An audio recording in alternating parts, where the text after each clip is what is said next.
Hello and welcome to the very first episode of Geostrategy with Abhijit Chavda. I hope you're all doing very well. This is going to be a very different kind of show. It's going to be not about just news, geopolitical news as it happens and what's happened in the past. It's going to be a forward looking show. It's going to help you make predictions. It's going to help you make scenarios about what's going to happen in the future. It's going to be a very forward looking show. Every episode is going to be like that. Now, before we begin, let me just remind you all, this is not a Q&A show. I will not be taking questions in this show. I'll take your questions in the Ask Abhijit show that will begin immediately after this episode.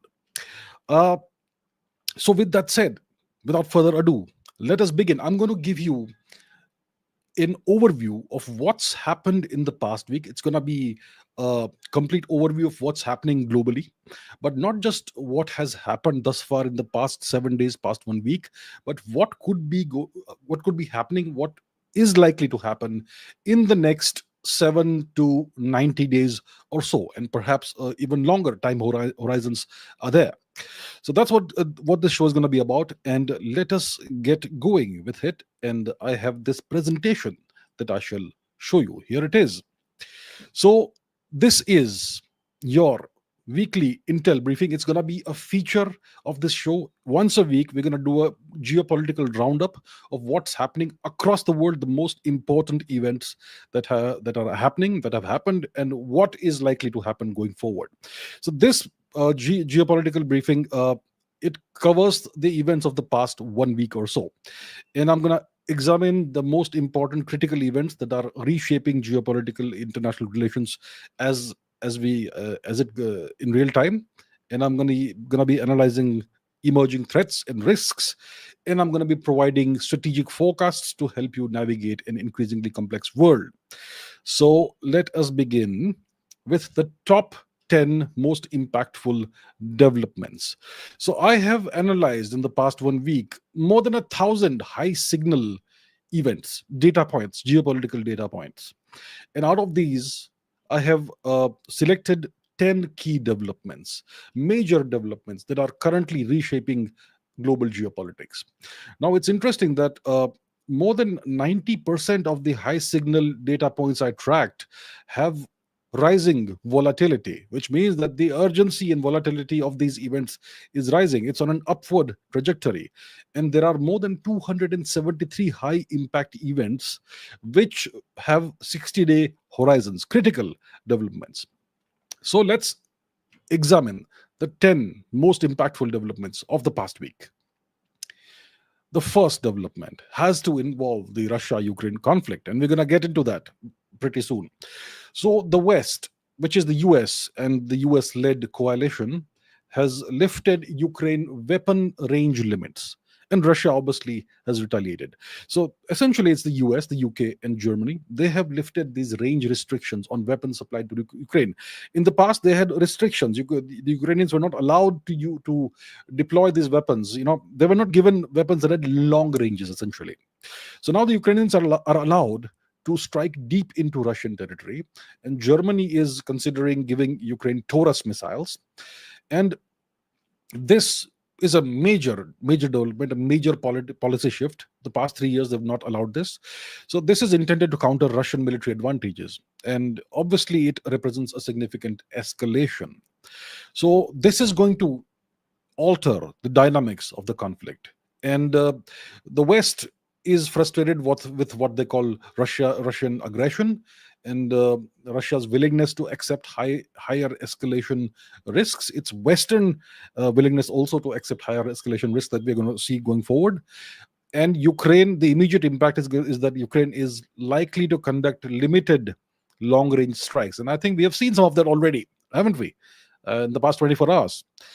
So the Ukrainians will start launching long range strikes within 14 days with an 80% probability. This is my assessment, 80% probability.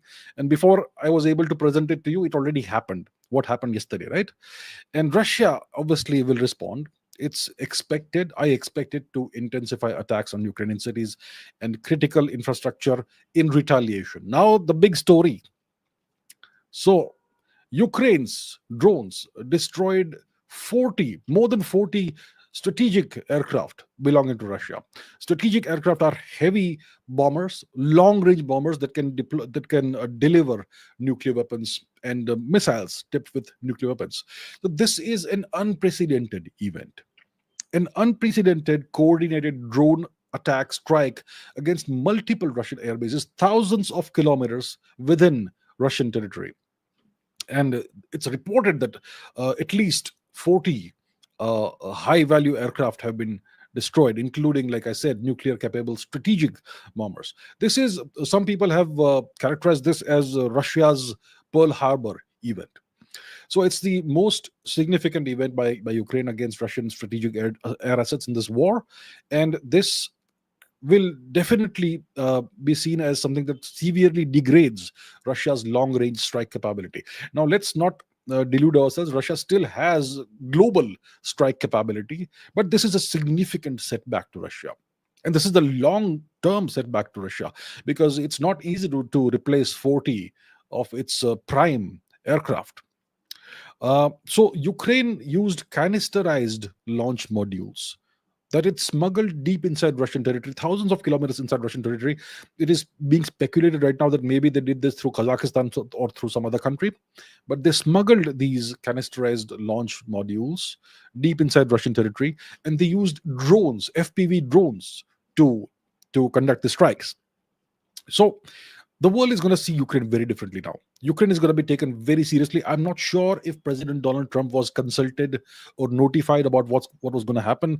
Mr. Zelensky, the president, has gone on Twitter and said that this was being planned for more than 1.5 years. And clearly the Americans were not aware of this. So Mr. Trump was caught completely unawares, completely by surprise, and he has kept very quiet. He has not issued any statements about this. It's been almost 24 hours now. So Ukraine clearly now has dramatically expanded offensive reach, and this coming in tandem with the Western allies of Ukraine lifting range restrictions on their weapons. It's a significant game changer in the war. So, what's the expected response? Russia will most likely respond with intensified missile strikes against Ukrainian cities and critical infrastructure. More than 90% probability in my assessment. I think some of that already happened last night. The peace talks are still continuing. The peace talks happened today. There was a delay of some, I don't know, half an hour, 1 hour, or whatever it was. But the peace talks went ahead today in Istanbul, I believe, between Russia and Ukraine. But yeah, this is a game changer moment in this conflict, and Ukraine is going to be taken, and Zelensky is going to be taken very seriously going forward. Once you demonstrate the capabilities and willingness to use the capabilities, so that's a very significant development. Next, North Korea has sent massive arms cash to Russia.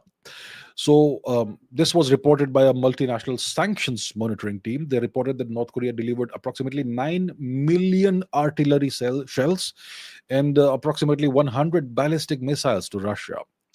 And the North Korean personnel, technical personnel, are also assisting Russia apparently with missile operations in Ukraine. And this, the involvement of North Korean troops in Russia has in the Ukraine conflict has been reported quite. It's been a while, and it's well known that North Korean troops are operational in Ukraine. But this is a significant, big development. 9 million artillery shells, 100 ballistic missiles. So you can see that there is an unprecedented partnership that's developing. This significantly bolsters Russia's capabilities, and it further internationalizes the Ukraine conflict. In the past, it was Iranian Shahed 2 drones and other weapons that were being used by Russia. Now you have a significant North Korean dimension in this. So what can the West do? Right? The Western nations will most likely respond with even more sanctions against Russia and North Korea. Well, how much more sanctions can you impose on these nations? So it's like an 85% probability, in my opinion, that more sanctions will be announced. But at the end of the day, once you cross a certain threshold of sanctions, then further sanctions, well, they have no effect at all, right? So that's where we are today. And Russia, in exchange for this Korean assistance, has reportedly transferred Pantsir air defense systems to North Korea. So that further militarizes the East Asia region. And NATO has acknowledged that there is an axis between Russia, China, and North Korea, and Iran supporting Russia's war effort. Well, that is not a big piece of news, but yes, you can clearly see this in action. So that's another massive development. Next, now let's deal with Iran, the Iran nuclear talks, right? So Iran is in the process of boosting its highly enriched uranium stockpile, and at the same time, you have these talks, these negotiations that are going on between Iran and the United States about curbing Iran's nuclear program. So the International Atomic Energy Agency it has reported that, and it has confirmed apparently, that Iran has significantly increased its 60% enriched uranium stockpile by nearly 50%, which is sufficient for multiple, not really multiple nuclear weapons, but multiple dirty weapons. You need uranium to be enriched in excess of 90% to have weapons grade uranium, but you can use 60% enriched uranium for various kinds of weapons, including dirty bombs and so on. So yeah, there you have it. Um, and the US is presenting it has presented an updated nuclear deal to Iran via Oman. So what is happening? Enrichment escalation, significant critical increase in Iran's nuclear capabilities at the same time that these diplomatic negotiations are happening. So Iran is demonstrating its resolve and its technological advancements. So the Western powers are pushing for the board of governors of the IAEA to they want a resolution from the IAEA finding Iran in breach of whatever commitments it may have made. I'm not sure if there are any commitments, but it's they want to find Iran in breach of something. Um, and US security officials are seriously considering military strikes against Iran's nuclear facilities, which would be a very massive escalation. So, as you can see, this is a flashpoint, clearly, right? So, this escalation it raises the stakes for Western powers seeking to contain Iran's nuclear program. Iran's atomic chief has declared uranium enrichment a red line. They are refusing to compromise. The US says that Iran cannot have uranium at all, enrich uranium at all. And Iran says that we are a sovereign nation. We have the right to develop our nuclear program in accordance with our perception of what our national interests are, and that therein lies the problem. The US wants to completely shut down Iran's nuclear weapons program, and Iran obviously naturally will refuse. So that's the deal. And then there's the Israel angle. So Israel is apparently preparing for potential military strikes on Iranian nuclear facilities. If that happens, we're going to have war in the West Asia region, and that will further complicate the geopolitical balance of power, not just in the region, but globally. So, this is a critical flashpoint at this moment in time. And like I said, well, Iran's nuclear enrichment and its progress, its technological progress, is significantly worrying Israel. And Israel is apparently preparing for potentially launching a military strike on Iran's nuclear sites. Um, in case the current diplomatic efforts fail to curb Iran's uranium enrichment. And obviously, the Iranians have rejected American demands to completely suspend the enrichment process. And that's why the Israelis are reportedly considering a strike on Iran's nuclear sites. So President Trump of the US has warned Prime Minister Netanyahu of Israel against actions that could undermine US Iran nuclear negotiations. And the IAEA has reported that Iran has significantly increased its 60% enriched uranium stockpile, which is in the process now of approaching weapons grade quality. And it's possible, maybe it's likely, that Israel could conduct limited strikes against specific Iranian nuclear facilities in the next month and a half, if diplomatic efforts fail. So I'm not saying it's going to happen tomorrow, it's not going to happen next week, but within the next month and a half, maybe 2 months, I think there's a 70% probability that, if there's no progress in the Iran-US negotiations, that the Israelis may launch military strikes on Iran's nuclear facilities. And Saudi Arabia has reportedly warned Iran to accept a deal with Trump or face an Israeli attack. So, as you can see, there's a coalition of nations within the West Asia region, within the Middle East region, that are allies of the US. And these can serve as interlocutors and intermediaries. So, Saudi Arabia has warned Iran to accept a deal with Trump or face an attack. So, we are staring at a flashpoint over here. Now let's move our focus to Eastern Asia. And the US has warned of an imminent China threat to Taiwan. So the US Defense Secretary, Pete Hegseth, has warned Taiwan and America's Indo Pacific allies at the Shangri La Dialogue of an imminent Chinese threat, particularly to Taiwan. And many people know about this 2027 plan, apparent plan that the Chinese government and the PLA have, that they want to be completely ready and capable of taking Taiwan by force by the year 2027, and that's not really far away. So yeah, the threat, if that is if that report of the 2027 deadline is true, which apparently has been given by President Xi Jinping to the PLA, if that report is true, then the threat could be more and more imminent at this point in time.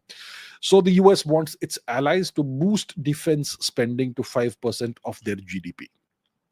So this is a significant shift in American messaging. They are no longer talking about long term competition. They are now transitioning to near term conflict preparation with China. And this has the potential to imminently and significantly accelerate the militarization of the region. So as you can see, things are changing. Things are changing. You will most likely see significant militarization in the East Asia region. Taiwan could become an even larger fortress, bristling with weapons. South Korea may militarize even more. Japan will be militarized by the US, and yeah, so we are seeing the potential, the likelihood of accelerating regional militarization. Then there is military repositioning. So the Americans, the US, have announced plans to reposition their military assets in Asia to better counter China. And they want to form new defense coalitions with Australia, Japan, and the Philippines. And as you can see, there's no talk of India over here. Interesting. And the Chinese response has been that has conducted a combat readiness set of patrols at the Scarborough Shoal in the South China Sea region, and they have deployed bombers to various disputed South China Sea islands in response to the U.S. actions. So the Chinese are not backing off; they are showing their readiness and willingness to take on any military threat or from the US or its allies. So once again, we are seeing a new potential flashpoint over here. We have the Middle East, we have Ukraine. Now the Americans are warning that China could be a threat to Taiwan, an imminent threat to Taiwan, and this could lead to the very rapid militarization of the region. Now we talk about the trade war that is going on ever since Mr. Trump came to power and assumed office. So the trade war, it's now not big news anymore, but it's going on, and it is gathering more steam. So the U.S. has doubled steel tariffs, and it has escalated China trade tensions by doing so. So the Trump administration has announced plans to double tariffs on imported steel and aluminum to 50%, and a lot of this comes historically has come from China, and they have accused China of violating previous trade agreements. So there's even more aggression now from the US when it comes to China in the US China economic relations. So what's the impact that this could have?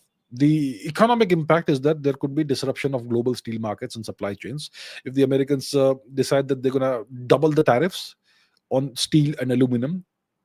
Blanket action, not just China but everybody else, then it's going to be a significant disruptive force on global steel markets and supply chains. Then obviously there's the risk of inflation, potential price increases across various manufacturing sectors, because so many manufacturing sectors need steel and aluminum, right? And then there's going to be response and retaliation. So the EU and China both are expected, if this happens, to implement retaliatory tariffs on the US. So the US is treating the EU as if the EU is its adversary. I mean, one can understand the US, you know, levying all these tariffs on the Chinese, but the EU. So yeah, there is friction between the EU and the US, and this will have an impact on industry. There's going to be a shifting of industry. There's going to be acceleration of relocations of manufacturing from China, which is already in progress. So that's the trade war, right? And there's more. There's more. This isn't over. So the Chinese are taking their own steps to respond to the US. The Chinese have restricted critical minerals, and they are thereby escalating the trade war. So China has imposed significant export restrictions on rare earth magnets and other critical minerals like gallium, germanium, etc. And the target nations are the US, India, and Europe. So they're targeting the American, Indian, and European supply chains. And the US will see this as a violation of recent trade agreements. So China has this strategic leverage. It is the producer of about 95% of the rare earth minerals, right? So China is weaponizing its dominance in minerals and materials essential for advanced technology, defense, and green energy. And this directly challenges US technological security. And this is going to definitely reshape global supply chains. And Mr. Trump has accused China of totally violating trade agreements over these restrictions. And US Defense Secretary Pete Hesget, has urged American allies to boost defense spending in response. So you are going to see a significant boost in defense spending, essentially among all the major global powers in the coming months, weeks and months. And what's the response going to be like to this, to this Chinese action? Well, the US is obviously going to accelerate. I expect it to accelerate its domestic rare earth production initiatives, and it will also form a coalition with its allies to develop alternative supply chains. I think within 21 days. I think there's an 85% probability in the next 3 weeks. Something like this could be announced, right? And Japan has proposed rare earth cooperation with the US, and India is seeking critical minerals from Australia. So, all of this indicates that there is a coordinated effort underway to reduce dependence on Chinese supplies. Now, this continues, right? The US China decoupling continues. So, the US has expanded the Chinese tech ban to chip design software. So, there's this set of restrictions on chips, on semiconductors and semiconductor related technologies. There is AI chips are being restricted, and now chip design software is now banned from being sold or supplied to China. So the Trump administration has directed US chip design software companies like Synopsys to immediately halt sales to China. And it has halted exports of jet engine technology, significantly expanding technology export controls. We are seeing a complete decoupling, right? So the US is targeting the foundational tools of semiconductor development, foundational technology, and the objective is to constrain China's ability to develop advanced chips domestically. So this represents a more comprehensive technological containment strategy beyond merely hardware. This goes into software now. And what's the impact of this on industry? So the Nvidia CEO Jensen Huang has warned that these US export controls are flawed and they are causing revenue loss to Nvidia and companies like Nvidia. And Chinese technological giants are already preparing for an AI future without Nvidia chips because of these restrictions. The Chinese they have developed significantly technologically, and they are pretty close, I would say, to catching up with the US. So maybe this could be perhaps a case of closing the barn doors after the horses have bolted, but we will see about that. Now, what's the Chinese response like? The Chinese have unveiled a 2030 metrology action plan targeting quantum computing and semiconductor advancement. So China is expected to accelerate domestic EDA tool development and retaliate with export controls on critical materials and minerals, like we just discussed. So it's a back and forth thing, tit for tat, and action and responses and retaliations. Now, this is the 10th most important development of the past week. And this is an interesting one. We are moving our focus to Africa. So we know about the Sahel region. I have discussed the Sahel region at length in the past. I've spoken about events in Niger, events in Burkina Faso, the coups and the anti-colonial moves, right? So the US has now designated the Sahel region as a global terror hub, or maybe the most important global terror hub. So US AFRICOM Commander General Michael Langley has identified the Sahel region, which is a bunch of countries: Senegal, Mauritania, Mali, Burkina Faso, Niger, northeast Nigeria, northern Nigeria, Chad, Sudan, and Eritrea. This region as the global terrorism epicenter, which apparently displaces Pakistan and relegates Pakistan to the number two position. Very interesting. And the US says that there are extremist groups all over the region. These are expanding and they are potentially capable of attacking the US homeland. And a senior US military operation official called for African led security responses. So, this is a strategic shift. This is a significant elevation in US security prioritization of Africa and potential recalibration of US engagement in the region. And they want African nations to take the forefront against what they call terrorism. They want indigenous capabilities to be leveraged against against these organizations. And the backdrop of this obviously is that there is competition of the US is competing with China and Russia for influence in the region. Now, historically, France has been the major power, the major colonial or external power in the Sahel region, in the West Africa region. But in the past decade and a half or so, France has significantly withdrawn from the region. So there seems to be a significant power vacuum right now, and the US depended on France historically to control the region, but now looks like that's not happening, right? And that's why there's a power vacuum in the region, and that's why you have had these coups in Niger, Burkina Faso, and the new governments that have come up are favorably inclined towards Russia, some towards China, maybe towards both. So there's this competition for influence in the region. And then there's this organization called ECOWAS, which has historically been a French-dominated organization, even though it lies thousands of kilometers away. So the ECOWAS Parliament has called for standby force activation due to rising security threats. Uh, so the ECOWAS has its own standing army, kind of, you could say. So they can actually launch military operations. So they have called for the standby force activation because of these apparent security threats. And Russia, the past 2-3 years, ever since the Ukraine conflict began, they have operated in Africa using the Wagner Group. But now Russia has replaced the Wagner Group with its formal Africa Corps in Mali, at least, right? And there is international engagement over here. So Japan is intensifying cooperation and engagement in Africa to counter Chinese influence.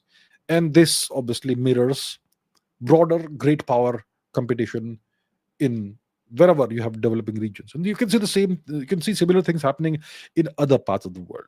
But Africa is right now the big battleground between the US and China and Russia. So that's the top 10 most important developments of the past week. Now let's move our gaze forward. We need to look forward. So that comes here. Top predictions for the next 7 to 90 days. Next week to next 3 months, right? So I have analyzed in the past week the current events and the trends that you see in these current events, and I have developed a set of predictions for the most critical geopolitical scenarios that are likely to happen in the coming 7 to 90 days, maybe longer than that as well. So these are forecasts, scenario based forecasts, and they are designed to help decision makers anticipate and prepare for potential developments. So these predictions today, in today's intelligence briefing, these are going to focus on 4 key areas. First of all, the Russia-Ukraine conflict. Secondly, the Iran nuclear standoff with the US. Thirdly, India-Pakistan tensions. And fourth, global AI development, artificial intelligence development. And for each area, I'm going to present multiple scenarios with probability assessments of what could happen. going forward. So let's get going with the first uh, topic. The first topic is the Russia Ukraine conflict. So, the most likely scenario, in my assessment, with 70% probability, is that there's going to be an escalatory stalemate in the Russia Ukraine war. Right? So, Ukraine, like we discussed a while ago, has been given this unrestricted set of weapons, Western long range weapons, and Ukraine will most likely utilize these long range weapons for significant strikes within Russian territory on Russian military industrial targets and strategic assets. The first phase of that happened yesterday, a very major, rather monumental, historic strike on Russian infrastructure and assets, right? And in response, Russia will most likely respond with intensified missile and drone attacks on Ukrainian cities and infrastructure, military targets, and strategic targets. And Russia will most likely launch new offensives in regions like Sumy and Donetsk. So, what could happen in the next 7 to 14 days? Most likely, you're going to have deep strikes, Ukrainian deep strikes on Russian military logistics and command centers using these new long range weapons that they've been supplied. Right? That could happen in the next 7 to 14 days. In the next 14 to 30 days, I believe that these peace talks that are happening in Istanbul, they will yield no substantive breakthroughs, and they will serve merely as diplomatic cover for whatever military action is happening. I believe that in the next 30 to 45 days, Russia will launch new offensive operations in the Sumy region where troops are already massing. There's a massive uh, there's this massive buildup of Russian troops in the Sumy region. So I believe in the next 30 to 45 days, with 70% probability, Russia will launch new offensive operations in Sumy. And within the next 45 to 60 days, I believe that NATO allies will increase eastern flank deployments and provide additional aid packages to Ukraine.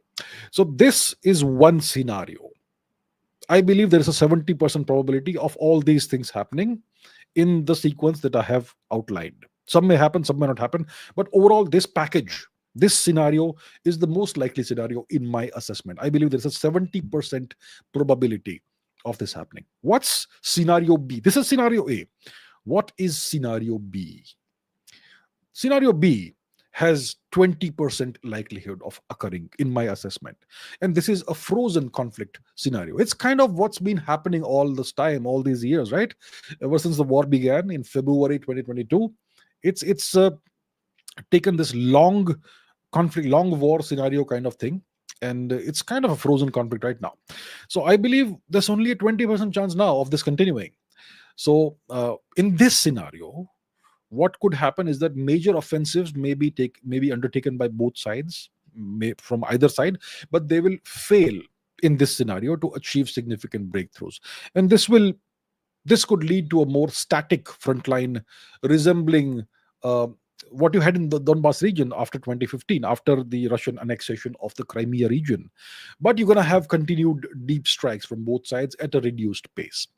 And peace talks, never ending rounds of peace talks, will become a permanent fixture, but they will achieve little beyond prisoner exchanges and localized humanitarian agreements. This scenario, in my assessment, has a 20% probability of happening. So, details of the scenario: mutual exhaustion. Both sides reach a point where large scale offensives become unsustainable. And this results in a relatively stable front line in the next 2 to 3 months. Okay. Um, and this obviously comes with economic constraints, Russia's economic woes, low oil revenue. I mean, and there is the debt crisis. This could limit Russia's ability to sustain high intensity operations over the long term. So, this is scenario B, low probability scenario. And Western aid packages will transition in this scenario towards primarily defensive systems and economic support towards Ukraine rather than offensive weaponry. And there's going to be increased frequency of prisoner exchanges and localized ceasefires without resolving fundamental territorial disputes. So this is scenario B, 20% probability. What is scenario C? Scenario C, which I think has a very low likelihood, I'm giving it 10%, right?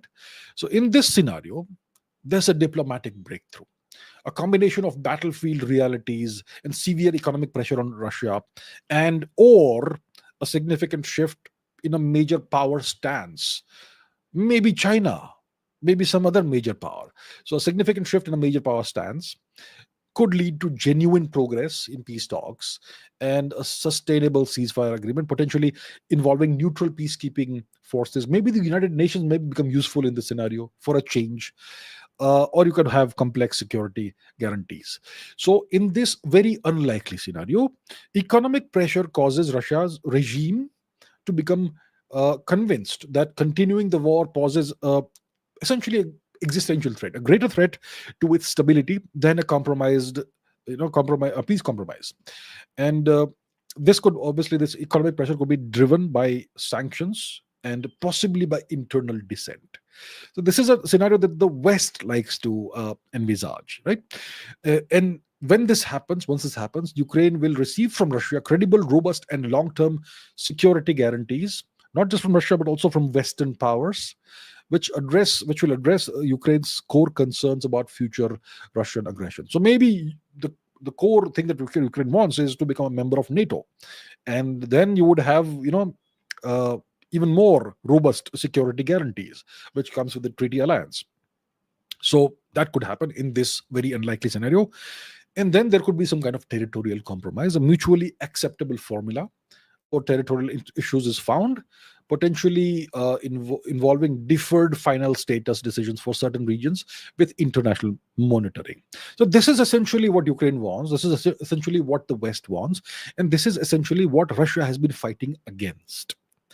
Now, like I said, this scenario has a low probability, very low probability, about 10% probability within the next 45 to 90 days, because of the deep-seated mistrust and maximalist military objectives on both sides, as well as the complexity of territorial disputes and war crimes accountability, and so on. Because once this happens, there's going to be demand for accountability for war crimes. Essentially, the West is going to ask Russia to own up to war crimes, and so on.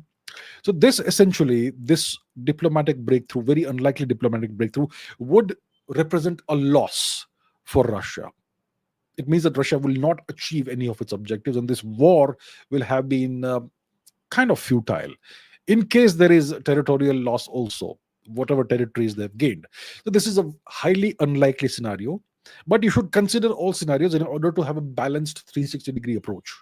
You can consider more scenarios also, but that would bring us into the realm of game theoretic approaches, which we don't want to. So, three scenarios for the Russia Ukraine conflict. What is the second topic that we're going to discuss? So, the Iran nuclear standoff. So, Iran's advancement in uranium enrichment is prompting coordinated Western diplomatic pressure, and it is also causing Israel to become very worried. And Israel is demonstrating heightened military readiness and willingness, potentially, to launch military strikes, air strikes, or missile strikes, whatever it is, on Iranian nuclear installations. The situation is now slowly, gradually, but decisively approaching a critical decision point. And this decision point could determine whether the crisis is resolved diplomatically or we're going to have war.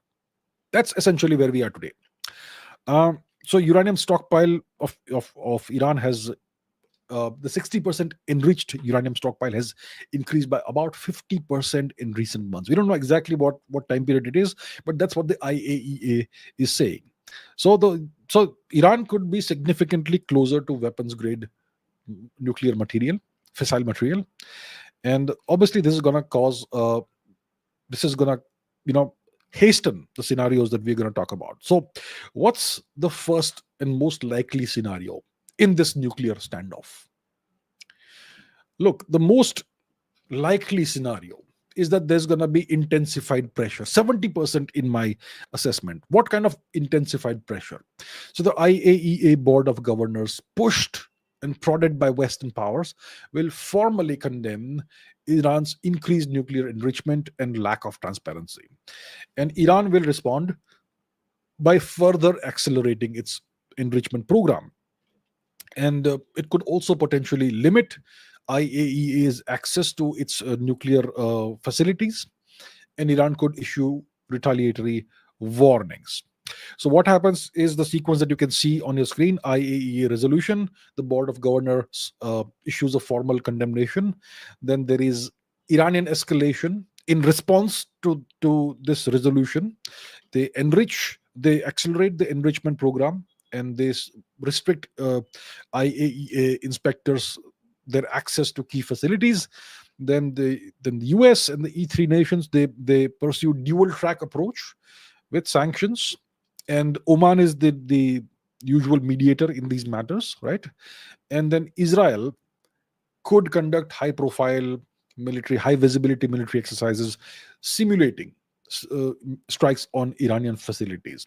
So I believe that this scenario, in my assessment, has about a 70% probability of unfolding in the next 2 weeks to 1.5 months. And what's the key assumption? The key assumption is that Iran is using the nuclear program as leverage for sanctions relief and regional influence, and it does not seek immediate weaponization. And I believe that is the case. I don't think Iran Iran wants to, use nukes. It is using this nuclear weapons program or nuclear program, enrichment program, as leverage for sanctions relief. The Americans have imposed sanctions on Iran for decades, and this has had a crippling effect on the Iranian economy and also on the Iranian population. Tremendous humanitarian crisis have happened in Iran because of Western sanctions, and Iran would like nothing more than sanctions relief and reintegration into the global economy. So this nuclear program could be something that the Iranians are using as leverage for getting sanctions relief. And also they also want regional influence. So if you become a nuclear power, then you are now on par with Pakistan. Pakistan can no longer act as the big brother, and you have more leverage over the other nations, and you have more influence, especially over Iran's old frenemy, Saudi Arabia. So this scenario has, in my opinion, a 70% probability. This is scenario A in the Iran nuclear deal issue. What's scenario B? Scenario B, in my opinion, has a 20% or so likelihood of happening. And that is temporary de escalation. Not long term permanent de escalation, but temporary de escalation.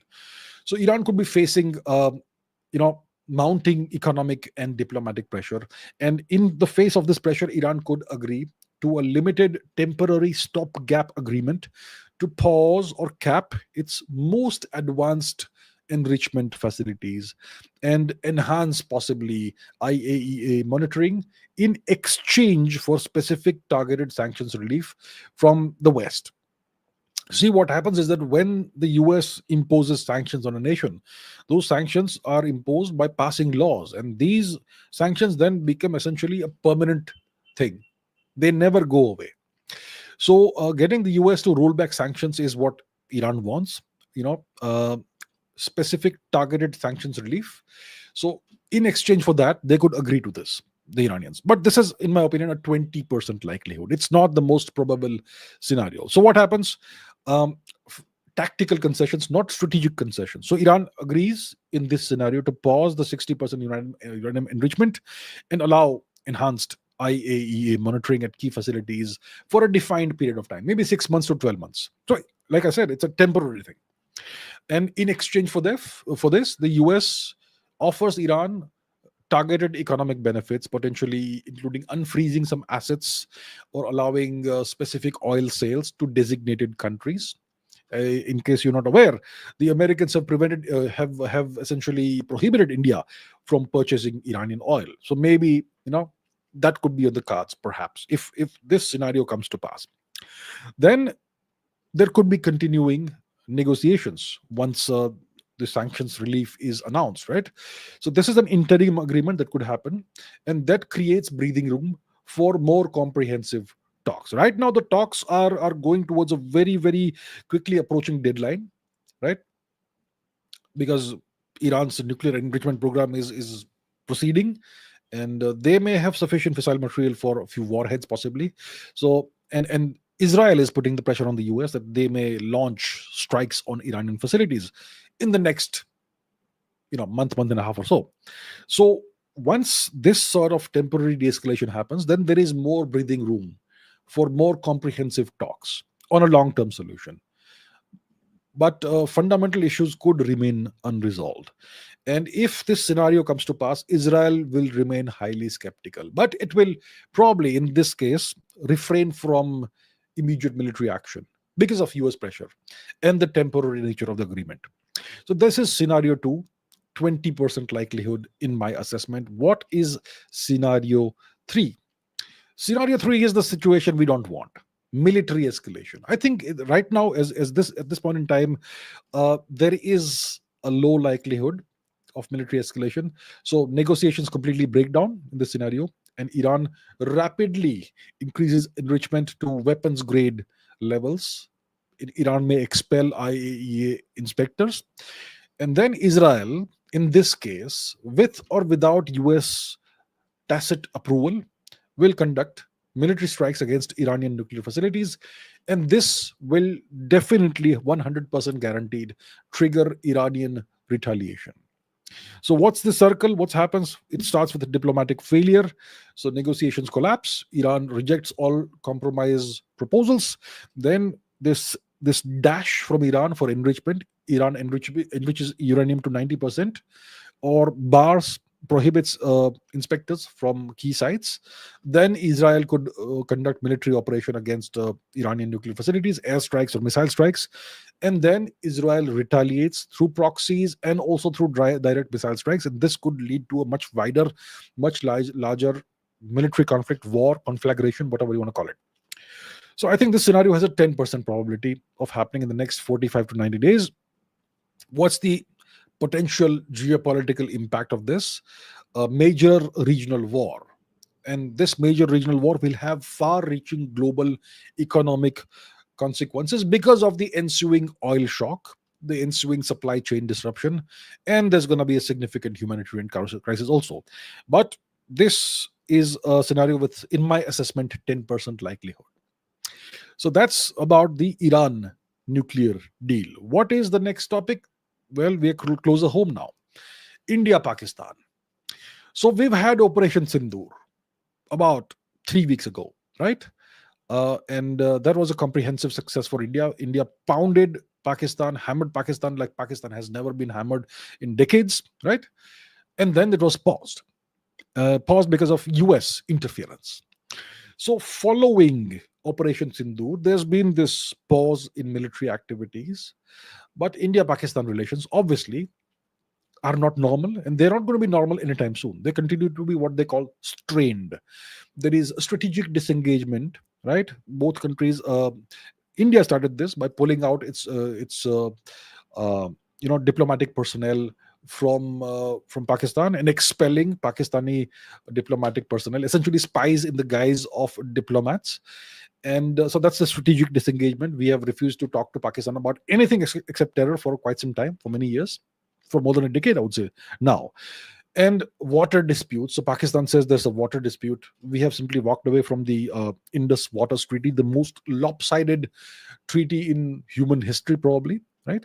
So water disputes, water problems are going to become more prominent in Pakistan, and both sides are continuing with international balancing. Pakistan is it's wooing its allies. It has plenty of them, and India has sent diplomatic missions to many countries across the world to explain what has really happened and what has forced us to conduct Operation Sindoor.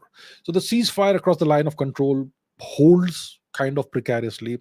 Border incidents are kind of happening. Sharp rhetoric, words, the war of words, it continues. And India pursues its strategic disengagement policy with Pakistan while accelerating defense modernization.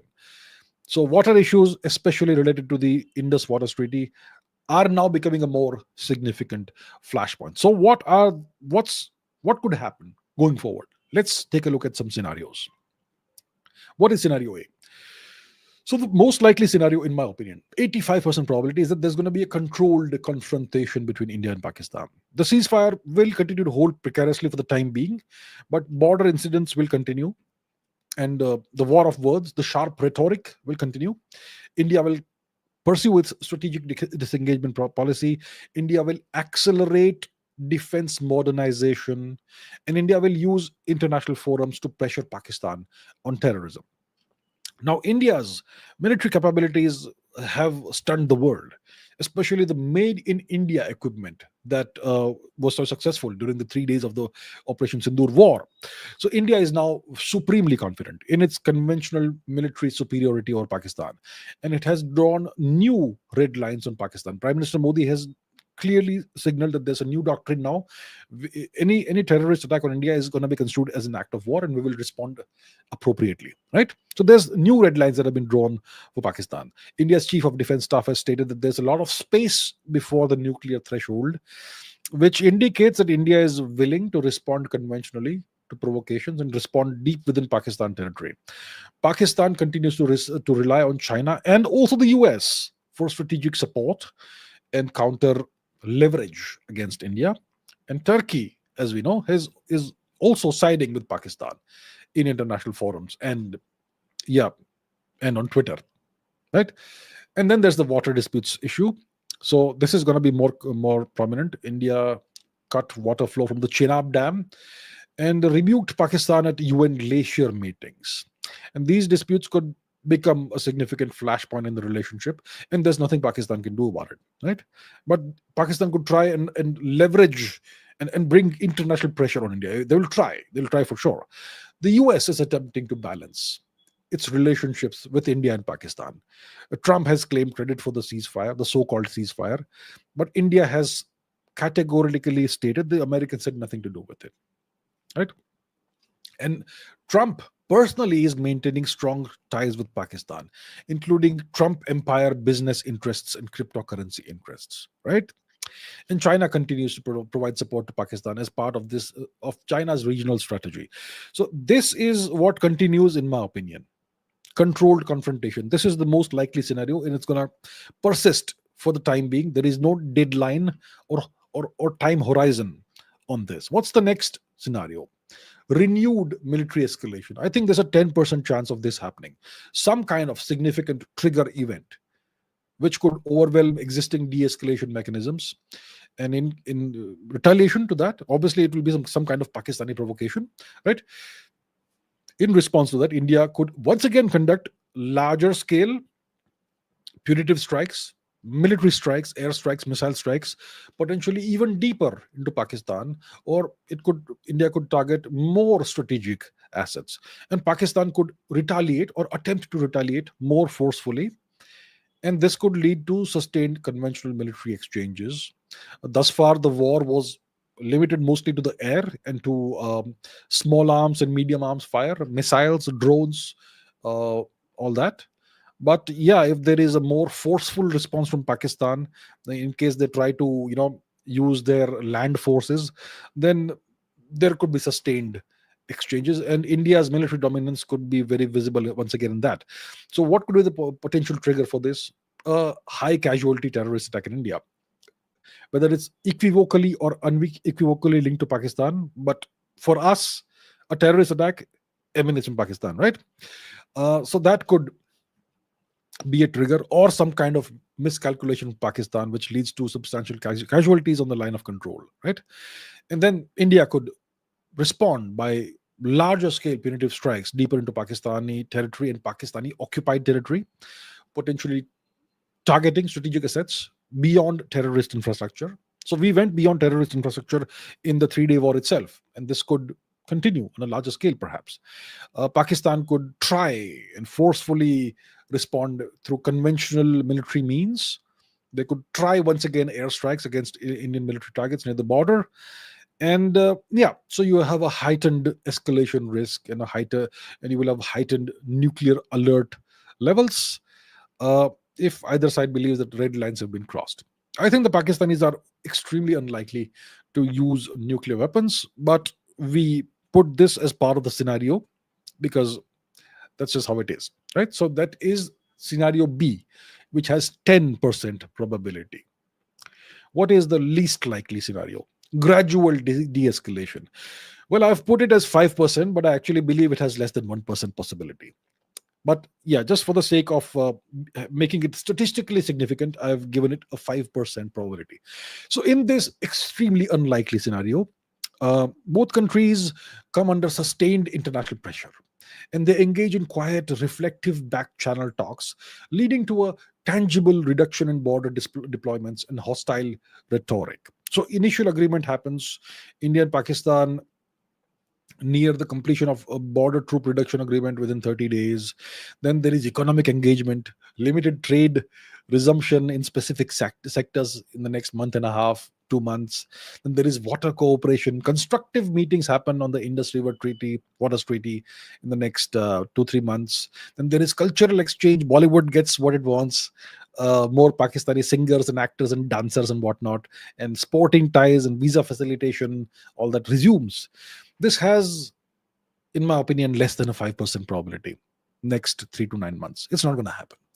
But you've got to consider all scenarios just to have a well rounded uh, analytical approach. Right? So I think there is very little likelihood of this happening. So that is about the India Pakistan situation. Now, AI. Now, AI is something that most people are kind of unaware of. But AI is a major arms race today. And global AI development is accelerating, right? And who are the major players in this? It's mainly the US and China, right?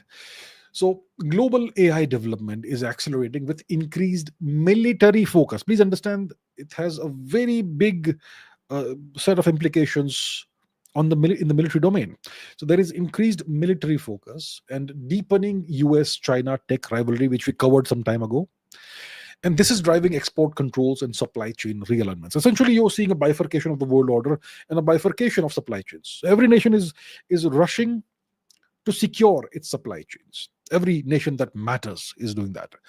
And this technological competition has become a central feature of great power competition.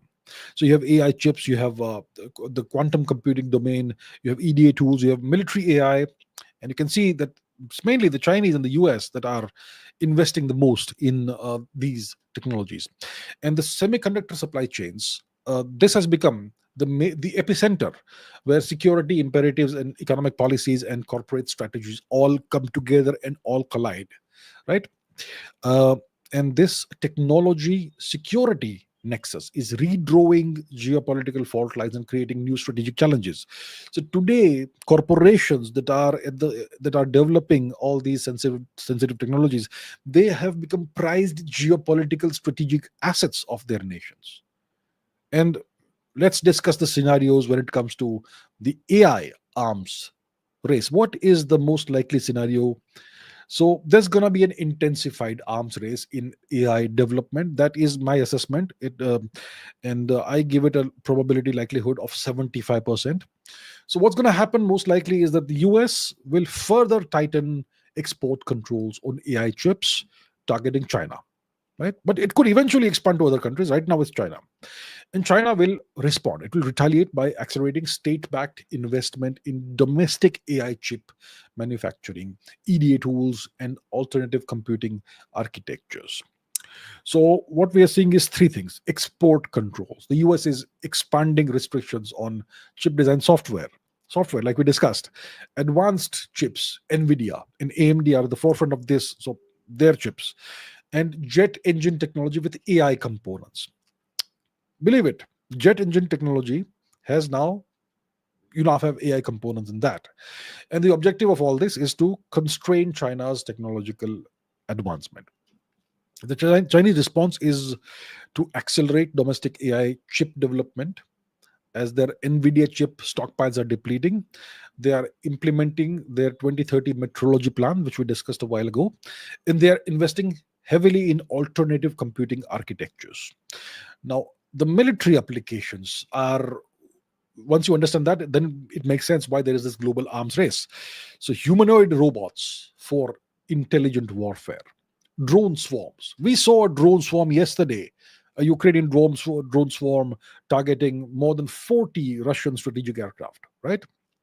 Then there are laser defense systems like Iron Beam. I think the Israelis have Iron Beam, right? And there are quantum assisted systems that are being rapidly developed by the US, China, Israel, and the UK. So humanoid robots are essentially robot soldiers for intelligent warfare. So in the future, you could have just robots fighting each other on behalf of countries. You'll have drone swarms. Drone swarms are very, very hard to detect. They're essentially, if done right, they are undetectable. The only limitation that we have right now on drone swarms is the legs, the range that they have. But there's going to be advancements in that as well. Laser defense systems, directed weapons systems for air defense and offense also eventually, Iron Beam and whatever else, and all that. So this is the arms race, and it's intensifying. I believe there's going to be an intensified arms race. There is a 75% probability of this happening this year and in coming years. What's the second scenario? Scenario B is that this is a 15% probability scenario. There could be fragmented advancement in the field of AI development.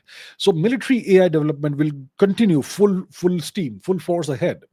But there is increasing evidence that there could be unsustainable high costs, there could be technological bottlenecks, and there could be possibly international concern over AI safety. And all of these factors could lead to a somewhat slower pace of broad deployment and increased efforts towards international safety norms. Now, the US is going to resist that. The nations that are at the forefront of these issues, they're going to resent any international attempts to impose safety restrictions, etc.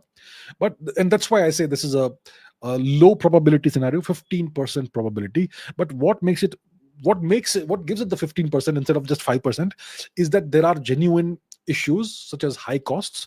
The big bottleneck is electricity. How much power can a nation generate to feed these ever increasing, ever expanding, super hungry compute clusters? And there could be technological bottlenecks eventually, right? So that's why we have a 15% probability of this. So what are the safety concerns that could exist? Growing international recognition that uncensored AI models pose urgent global security risk. It's driving calls for responsible development frameworks. So right now you have these various AI models, Gemini and Anthropic and OpenAI and ChatGPT and Mistral, and I'm sure the Chinese have the DeepSeek R1, R2, and all that. I'm sure I've missed a few, but whatever. So these are all AI models that have significant guardrails. You tell it to answer a question about, let's say, weapons development or something, it's going to refuse to answer because it has these guardrails built into it. It'll refuse to answer certain questions, but that's for you and me. But the nations themselves, the governments themselves, they will have access to unrestricted AI models, uncensored AI models. And that could pose a significant global AI security risk. But the nations that possess this will obviously not agree to any kind of policing or restriction on that. Uh, Now, technical challenges. See, the NVIDIA CEO Jensen Huang has criticized export controls and all that, but there are uh, unexpected bottlenecks in development, and there are technical challenges such as the limits to which you can take a chip, for example, the architecture and all that, and also the amount of qubits you can hold in superposition in quantum computers and so on. So you have technical challenges. Then there is partial cooperation, some niche collaborations or gray areas persist because of industry pressure and inability to fully enforce norms. Because companies like TSMC can't fully prevent chips from reaching China. You could sell the chips to a third nation, and that nation might, reroute the chips to China, that sort of thing, and so on. So there are regulatory efforts also. International working groups form in this scenario to establish limited guardrails for the most dangerous AI capabilities through even though comprehensive government governance remains elusive. I think this is all not going to happen. There's a low likelihood of this. That's why I've given it a 15% probability of happening. And then there's a third scenario, which is a 10% scenario. technological stagnation. So there could be a fundamental scientific or engineering barrier in artificial intelligence development or quantum computing, which significantly slows progress across the board. And alternatively, a major AI related global security incident, maybe maybe AI becoming conscious, or something else, so something like that could lead to a widespread and temporary moratorium on advanced AI and quantum computing development. So, what are the three factors here? Resource limitations, energy consumption. Like I said, it's a big problem. So, uh, AI models, the larger they grow, the more energy they need, the more power they need. These compute clusters. So there could be an energy consumption crisis for AI models, or data limitations could create fundamental barriers, right? Then there could be a security incident, major AI misuse, or some kind of something like that, critical infrastructure failure or military miscalculation. That would be a significant red line, especially if there's a military dimension in this incident, and that could lead to unprecedented global moratorium. So this has a small probability, 10% probability in the next 60 to 90 days, maybe next 1 year also. uh, it could result from a quantum computer breaking widely used encryption, causing financial chaos. Yeah, an accidental escalation in a conflict due to autonomous weapons. And the negative consequences would have to be severe enough to overcome national competitive instincts. Right. Now, what are the top evolving developments or storylines that we should track in the coming week? So these are, I have identified five storylines that require immediate attention and monitoring, as they are likely to have significant near-term impacts on global security or economic stability. The first thing is the US-China technological war. The second storyline is the Ukraine conflict continuing. The third storyline is Trump's trade policy. The fourth one is the Iran nuclear crisis. And the fifth one is the ongoing, very rapidly evolving global geopolitical realignment. Let's look at each of these quickly, one by one. The US China technological confrontation intensifies. It's intensifying. It's going to get worse. So the Americans have significantly escalated the tech war against China, and they've imposed new export controls, like we discussed, on various critical chip design software, other advanced technologies. The objective is to cripple China's semiconductor and AI development. And China is responding by doing what it can, by accelerating domestic innovation and seeking alternative supply chains. So the Americans are targeting chip design software, not just hardware. The economic impact is $2.5 billion revenue loss for Nvidia from prior controls thus far. There's going to be We are witnessing supply chain shifts. Malaysia and the Middle East are filling manufacturing gaps. Interesting. What is India doing about this? I wonder. But there you have it. And the Chinese response is accelerated domestic alternatives development. So Chinese tech companies, I believe, will intensify efforts to develop domestic alternatives while seeking workarounds at the same time in parallel through third countries, which will lead to further fragmentation of the global semiconductor supply chains. So I think there's an 85% probability of this happening within the next 4 to 5 months. So that's the first storyline that we're going to keep on tracking week after week. The second one is, of course, the Ukraine war, and it is escalating with Western support. The Western nations have given Ukraine access and permission to use long range strike weapons, and that's going to cause significant escalation.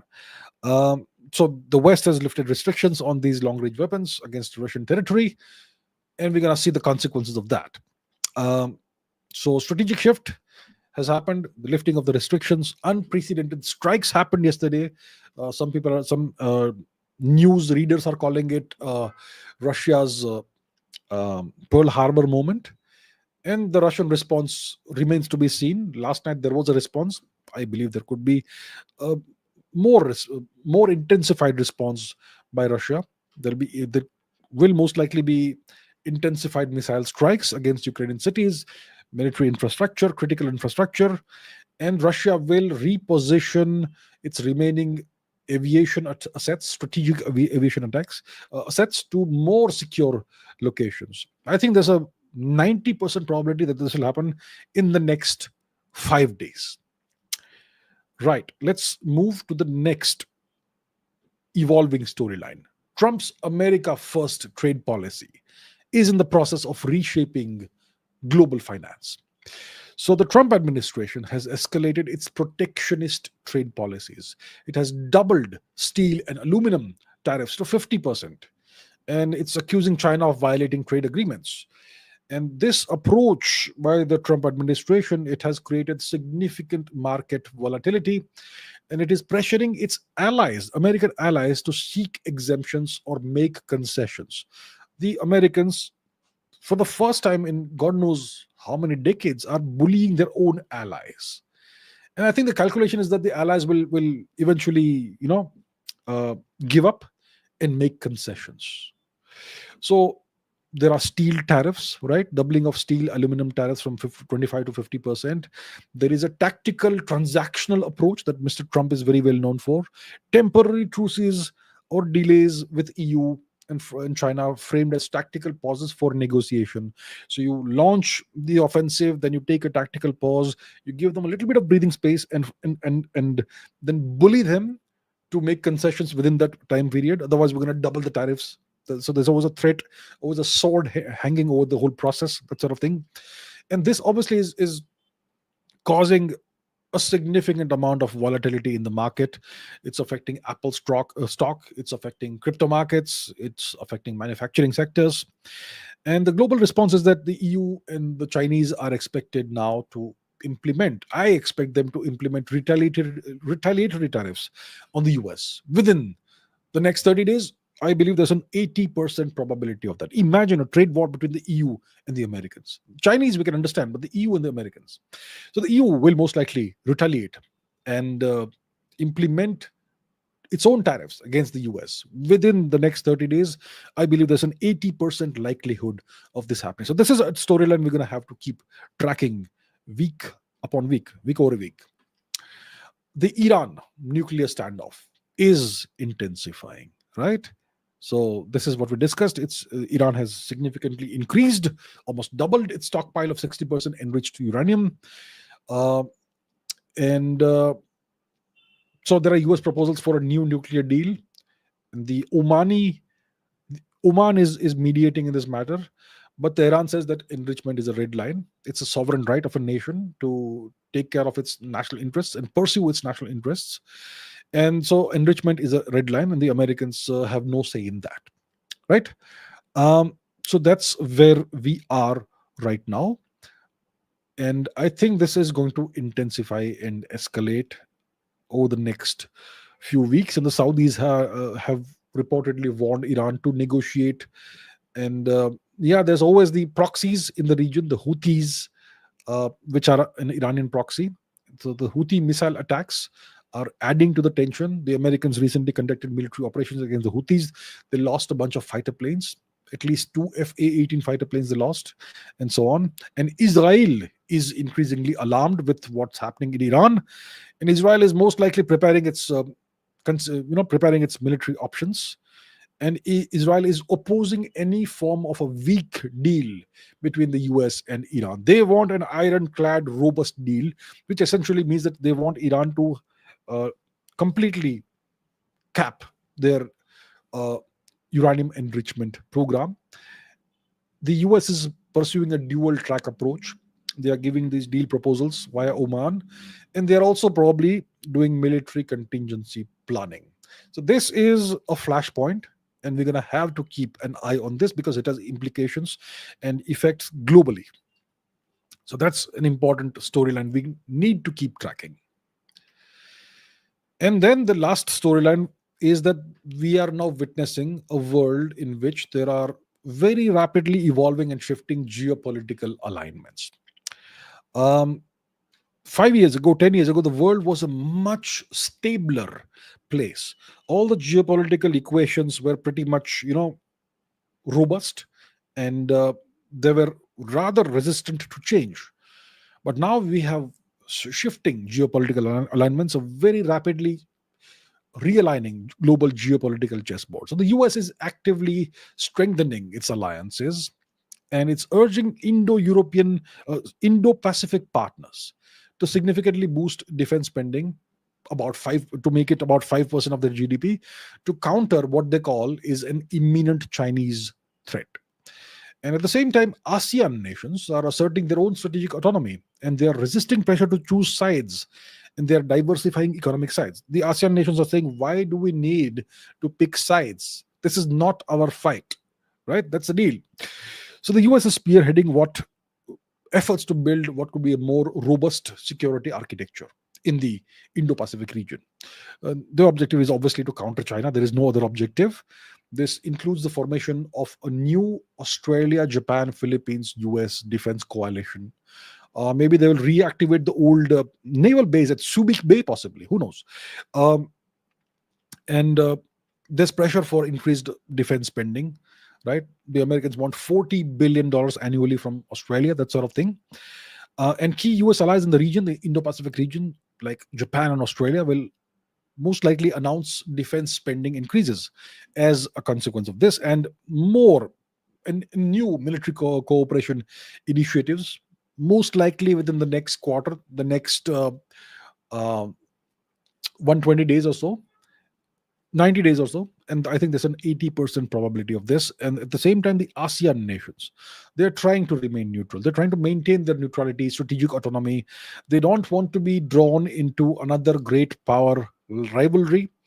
The ASEAN nations, Southeast Asian nations, essentially, are accelerating the development of intra-regional security mechanisms, and they are continuing to balance their engagement with both the US and China, and that I believe is going to continue. Recently, you had the visit of Mr. Xi Jinping to several ASEAN nations. He was welcomed very warmly, and there's going to be more economic cooperation between these nations and China, including Vietnam, right? So I believe there's a 75% probability that this will continue, this balancing by the ASEAN nations between the US and China. And like I said, the Chinese are expanding their economic and diplomatic footprint globally. Uh, ASEAN happened recently, and this is also happening in regions traditionally under Western influence: Pacific Islands, Solomon Islands, Latin America, Africa. These are regions we don't really talk about very often, but China is expanding its footprint over there, and China is seeking to create alternative multilateral frameworks that include these regions. Now, let's talk about some soft signals. What are soft signals? What are weak signals? These are emerging developments that don't make headlines. They are not making headlines yet, but these developments have the potential to significantly impact global affairs in the coming months.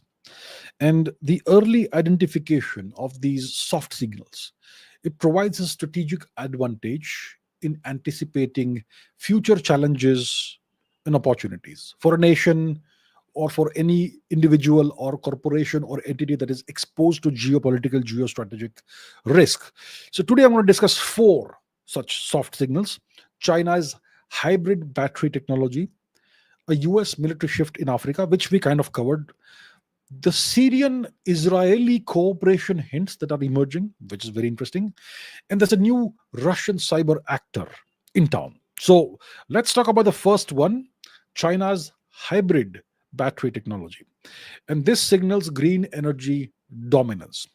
So China's new lithium sodium battery station in Yunnan has achieved 98% green energy production, and this signals a potential technological leadership and reduced mineral dependency. So, this breakthrough by China could reshape global energy markets and supply chains. In case you've been a regular viewer of me, of this channel, then you will know that I've spoken about the potential future breakthroughs that could come in sodium ion technology.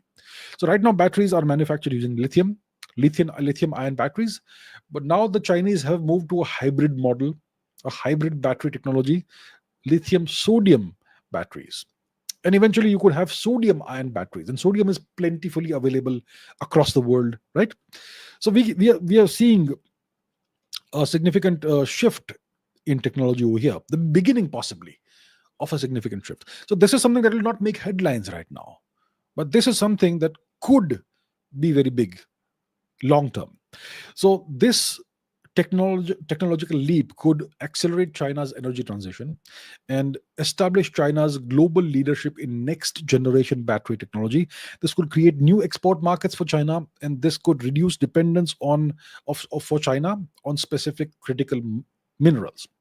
And similar to China's previous strategic investments and rise to dominance in solar power manufacturing and rare earth processing, this hybrid sodium lithium battery technology could give China a significant competitive edge in the green energy race. And this development supports China's broader goals of technological self-sufficiency, the AI chip development, etc., and currency internationalization. And this complements China's control over its critical mineral supply chain. So this is an interesting soft signal that could become important as time goes by. Next, we have U.S. military and what they are signaling about Africa. So the US military is now adjusting its messaging to African allies. They are urging greater self reliance and preparation for potentially reduced US military assistance. So this could indicate something that's coming up, something that could be coming up in the coming months, weeks, months, perhaps year or so, a potential reallocation of US military resources away from Africa. And this will most likely be driven by the American focus on its major adversaries, Russia and China. So, and the US has recently, like I said, like we mentioned, like we discussed, said that the Sahel region is the new epicenter of terrorism, more dangerous than Pakistan, apparently. Uh, so the US military officials are urging African partners to prepare for being more self reliant in the matter of security. The US AFRICOM commander has warned that the Sahel is now a global terrorism epicenter. Russia has replaced the Wagner Group with its official Africa Corps in Mali, which signifies more direct Russian state involvement in the region. And China has been expanding its economic and infrastructure influence in the region across Africa through its BRI projects, which have not really worked out very well. But the Chinese presence is definitely there. So if the US withdraws from Africa, or not entirely withdraws, but reduces its security presence in Africa, this could definitely create a security vacuum that China and Russia would be very happy to exploit and fill. And this could lead to increased regional instability, because when there's a withdrawal and an expansion at the same time, there is instability, and there could be a reorientation of Africa's security partnerships, and this could impact resource access and counter-terrorism efforts globally. Recently, some Pakistanis were caught in northern Nigeria or something, part of the Sahel region, and they were in the process of training ISIS, not ISIS, Boko Haram terrorists, and so on. So there's still a Pakistani angle over here, and if there is this churn caused by the reduction of US presence and an increase in Russian or Chinese presence, there could be more coups in the Sahel region or in the broader Africa region, and so on. So there could be more instability in the region. So there's this shift in America's Africa messaging that could signal upcoming instability in the months ahead in Africa. Now, this is really interesting. This has not made any headlines, but Syria's president, so-called president Ahmed al-Shara, Mr. al-Julani, the former terrorist, the former wanted terrorist with a $10 million bounty on his head by the US. So he has made some very surprising comments. He has suggested that he is open to cooperating with Israel against what he called common enemies. Now, this signals a potential major regional realignment, reorientation. And this obviously will cause a strain within the Iran led axis of nations, of which Syria was formerly a part. I don't think Syria is a part of this anymore because Syria has undergone a US mediated regime change. So, Mr. Al Julani or Mr. Ahmed Al Sharaz statements, if they are followed by action, then this could significantly alter Middle Eastern alliances. Uh, so Al Shara made these unexpected public comments about potential cooperation with Israel against shared threats. This marks a significant departure from long-standing hostility between Syria and Israel, and Syrian cooperation with Israel could weaken Iran's regional influence because Iran, even though the regime has changed, Iran still has uh, influence in the region, in the Syria region. So this could weaken Iran's regional influence. It could change Syria's conflict dynamics, and this could significantly impact Hezbollah's position in the regional security architecture. Hezbollah is mainly based out of Lebanon, which is north of Israel. And what are the potential outcomes of this? Well, this could create new avenues for regional stability or instability.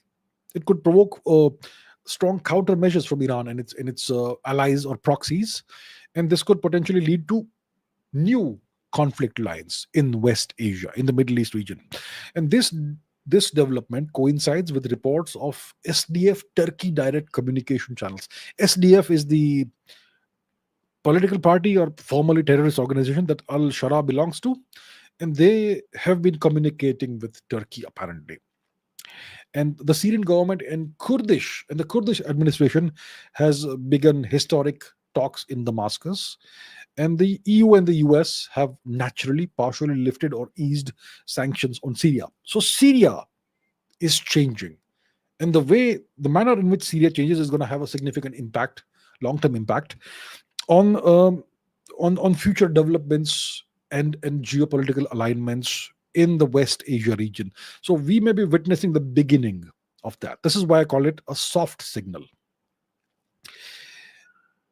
And then there's a new Russian cyber actor called Void Blizzard, which is in the process of targeting NATO and the EU. So Microsoft has called this cyber actor Void Blizzard. It's a new an affiliated cyber actor, and this organization or group is targeting NATO member states and Ukraine by impersonating European officials. So this is an ongoing and evolving cyber threat as part of what you can call Russia's hybrid warfare tactics. So what happens? Void Blizzard employs advanced impersonation techniques to target high value NATO and Ukrainian entities. And they may potentially gain access to sensitive defense and diplomatic communications as a result of this. And this cyber campaign coincides with increased NATO and US focus on Black Sea security, which is, well, critical to what's happening in Ukraine. And this suggests a coordinated effort to disrupt Western defense coordination and intelligence gathering. The broader pattern is that Dutch intelligence reported Russian hackers stealing sensitive police data, while the US has warned of Russian cyber group Fancy Bear targeting Western IT and defense infrastructure. So it's not happening in isolation. There's a pattern, there's a broader pattern to this. And what's the potential escalation? So, a successful breach of sensitive NATO or EU defense coordination systems could significantly impact Western security cooperation and offensive, defensive, and military response capabilities. Very interesting, but very soft signal. All right. So, that brings us to the end of this strategic intelligence briefing. It's going to be a weekly affair. So what's the takeaways of this? What's the summary of this? So the global risk landscape has entered a phase of synchronized acceleration. Look, to come up with this intelligence analysis, I in the past 1 week have analyzed more than 1,000 pieces of geopolitical intelligence, high signal, low noise geopolitical intelligence. Okay, and these events that I'm monitoring, more than 4/5 of these events, they are trending upwards. More urgency, more volatility, more escalation, and no major region is showing relief. right? So Africa, frontier and emerging technologies, and Asia, these lead the surge of volatility and acceleration. These domains and regions and high impact incidents concentrate in the US, Russia, and in the Middle East. The Middle East is always a driving factor of high impact incidents. So let's take a look at the regions. If you look at Africa, the risk acceleration of all the events that are monitored, there's a 92.3% risk acceleration percentage. Then you have AI, emerging technologies, space, and so on. The risk acceleration percentage is 90.9. In Asia, there's a 90.2% risk acceleration.